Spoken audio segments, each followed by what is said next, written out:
तीसरी आंख, तीसरा नेत्र सब में है। ये जितने बैठे हुए हैं जान अचान सब में तीसरी आंख है।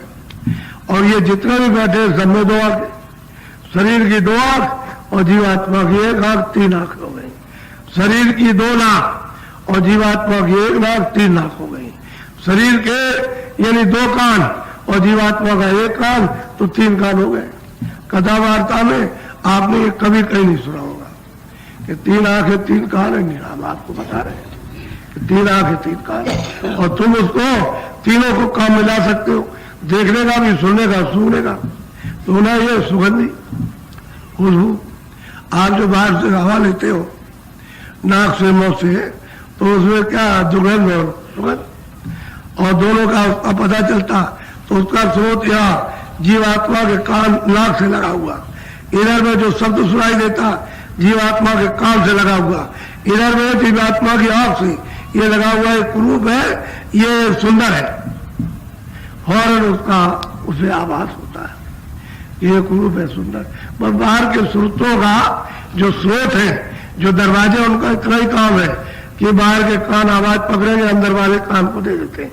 बाहर की दुर्गंध पकड़ेंगे सुगंधी, तो अंदर वाली नाक को देंगे, और बाहर वाले रूप को देखेंगे आंखें, तो अंदर वाली आंख को दे देती है। वही तो सब कुछ जानेगी। अगर उसको नहीं देंगे तो जानेगा कौन? क्योंकि चेतन तो वो है, उससे निकल गई तो आंख ही है, कान ये, नाक ये, कुछ नहीं कर कुछ नहीं, न देख सकते, न हिल सकते, कुछ नहीं, न सुन सकते, कुछ नहीं, न सुन सकते। इस शरीर मुर्दा है, पड़ा हुआ है। तो इसलिए ये अमूलक मनुष्य शरीर है, लेकिन किराए पर आपको थोड़े दिन के लिए दिया गया और इसकी कोई भी कीमत नहीं। ये ऐसा अमूलक किराए पर आपको मिला, इसीलिए मिला है कि आपकी बार खत्म न हो जाए। तुम्हें ये स्वादों की पूंजी खत्म न हो, यानी मरो मत। इसके पहले ही तुम अपना रास्ता चल दो और अपने मालिक को प्राप्त करो। जहां से जीवात्मा जिस गद्दे से, जिस धाम से, जिस खजाने से, जिस भंडार से आई, उसी जगह पर उसको पहुंचा दो। और आप वहां पहुंच जाओगे तो जन्म मरण चार खानों का और ये मनुष्य शरीर और नरकों का कभी नहीं छूट सकता। जन्मोगे मरोगे, जन्मोगे मरोगे। अभी इसमें से निकालेगा, पशु में बंद कर देगा, इसमें निकाला पंछी में, इसमें से निकाला कीड़ों में, इसमें बंद कर, इसमें से निकाला तो नरकों में बंद कर देगा, पर रोते रहो आप। ये जीवन फिर नहीं मिलता। आपकी मिल गया, जो चाहो तो करो, और जो भी करोगे वो अपना भोगो। उसने कहा हम तुम्हारा नहीं भोगते।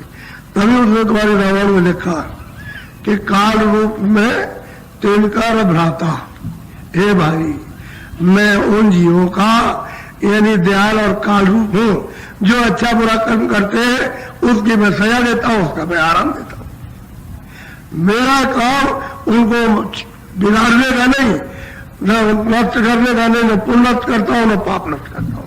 जो तुमने किया अपना अपना भोगो। अब ये काम तो संतों का है कि पाप को भी नष्ट कर दे, पुण्य को भी नष्ट कर दे, तभी तो जीव की चुलियाई होगी, तभी तो जन्म मरण से बचेगा। अगर कुछ भी उसका रह गया कर्जा, तो वो कर्जा जिसका लेन देन वो जल में जलमाएगा मारेगा, जलमाएगा मारेगा और अपना कर्जा वसूल करेगा। और संत उसको माफ कर देंगे पाप पुण्य को, तो वह छुटकारा हो जाएगा, न जल में भी न मरेगा, न चारों खानों में जाएगा, न वो नरकों में जाएगा, छूट जाएगा। वो मिलना चाहिए महापुरुष, वो नहीं मिलता। इसलिए सुबह आपको बताया था कि गोस्वामी जी महाराज ने अपने राजापुर गांव में 24 साल के पहले ही इस मनुष्य रूपी मकान में उन्होंने उस प्रभु को प्राप्त कर लिया, पा लिया, प्राप्त कर लिया, अपनी आंखों से देखा। कोई ना उनके स्वर्ग छूटा, न कोई वैकुंठ छूटा, न ब्रह्मा विष्णु महादेव छूटे, न ईश्वर छूटा, और न उनका ब्रह्म छूटा, न पार ब्रह्म। सब कुछ पाने के बाद उनका मैंने सत्पुरुष पाए, मैंने अलग पुरुष पाए, मैंने अगम पुरुष पाए, मैं अनामी धाम में पहुंचा। और उसी रामायण में जो आप पढ़ते उसमें लिखा एक अनिया नामा अग सच्चानंद प्रभु धामा, कहते एक, दो नहीं था, और वो पहले एक ही था। उस समय पर जब अकेला था वो, तो ना अगम लोक था, ना अलग लोक, ना सतलोक था, ना पार ब्रह्म था, न ब्रह्म था, न ईश्वर, न ब्रह्मा थे, न विष्णु थे, न स्वर्ग था, न वैकुंठ था, न ये विष्णु तो पहले एक ही था, एक वही एक था। कहते हैं व्यापक ब्रह्म बिरज जो हुई, कहते हैं सबके ऊपर व्यापक, उसी का ही ये सब खेल है, उसका ही। लेकिन ये है कि उन्होंने अगम लोग और अलग लोग सतलोक, उसमें सतपुरुष को स्थापित किया, अलग लोग में अलग पुरुष को और अगम लोग में अलग पुरुष को। इसमें तीनों में एक रस, छोटे बड़े तो जरूर है लेकिन एक रस है, और मालिक का इनमें निज रूप है, उसमें किसी तरह का कोई विकार नहीं, और ये तीनों स्थिर है। वो तो स्थिर है ही, अनादि धाम तो स्थिर है, लेकिन रचना का जो विस्तार हुआ वो सतपुरुष से हुआ, सतलोक से हुआ। उन्होंने रचना की 16 उन्होंने अपने पुत्र जो है, यानी अपने देश से 16 वो पुत्री कहलाते उन्होंने भेजा कि जाओ तुम, मैंने रचना रच दी है और तमाम मंडल, तमाम लोक, यानी तमाम ब्रह्मांड बना दिए, अब तुम नीचे चलो और वहां चलते रहो। उन्होंने अपनी आवाज पर उतार दिया। इन लोगों ने उसी आवाज पर लटक कर, यानी टंग करके खूब अच्छी तरह तपस्या की है। तब करते करते करते करते कितने कल्प बीत गए, तब वो सतपुरुष खुश हुए। तो उन्होंने कहा मैं तुमसे बहुत खुश हो गया हूं, तुम क्या चाहते हो? तो उन्होंने कहा कि हमको एक छोटा सा राज चाहिए। तो सही सच्ची बात तो यह है कि जीवात्माओं के, सुरतों के, रूहों के बगैर कोई रचना हो नहीं सकती, क्योंकि ये तो मसाला है। तो अब चेतन का क्या चीज दी जाए जो इसमें खड़ा हो जाए ये इस जड़ में? तो बगैर रूहों के, बगैर जीवात्माओं के यानी कोई रचना नहीं हो सकती है। तो उन्होंने सुरतों को दान में दे दिया। दान कहते हैं खुशी, बख्शीश में दिया। ये जितने भी जीवात्माएं आई हैं, मनुष्य शरीर में, पशु शरीर में, पंछी में, कीड़ों में, जल के जीवों में, थल के जीवों में, जितने भी आई है सब बख्शीश में, खुशी में दी गई।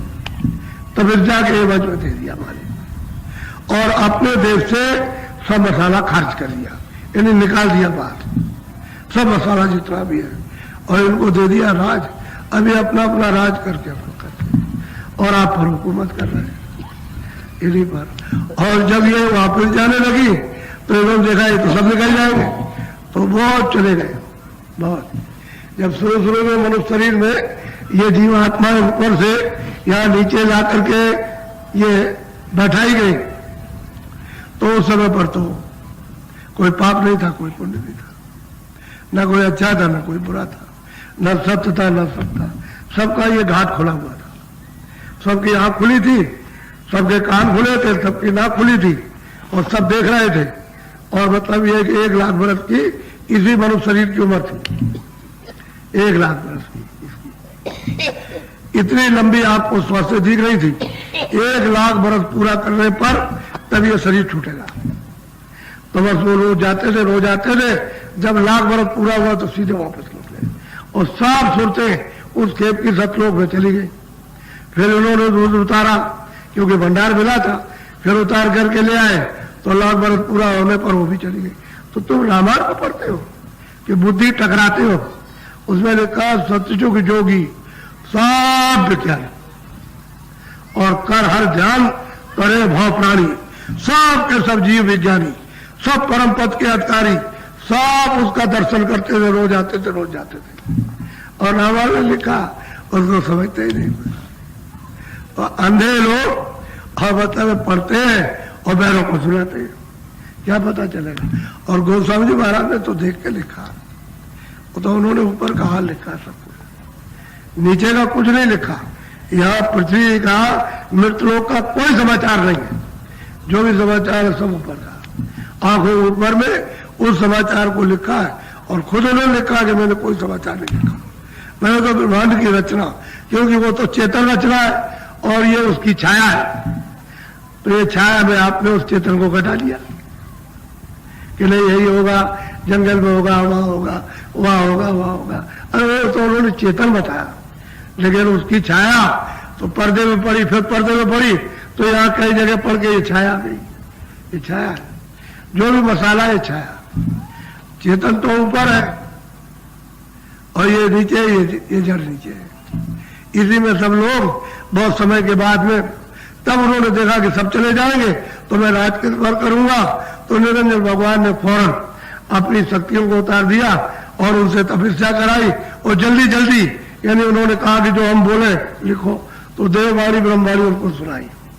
तो उन्होंने उस समय कागज का तो प्रचलन था नहीं, तो कैसे कोयले की स्याही बनाई और वो पत्र ये छाल पर उन्होंने लिखा, जो बोलते गए वो लिखते गए, जो बोलते गए लिखते गए।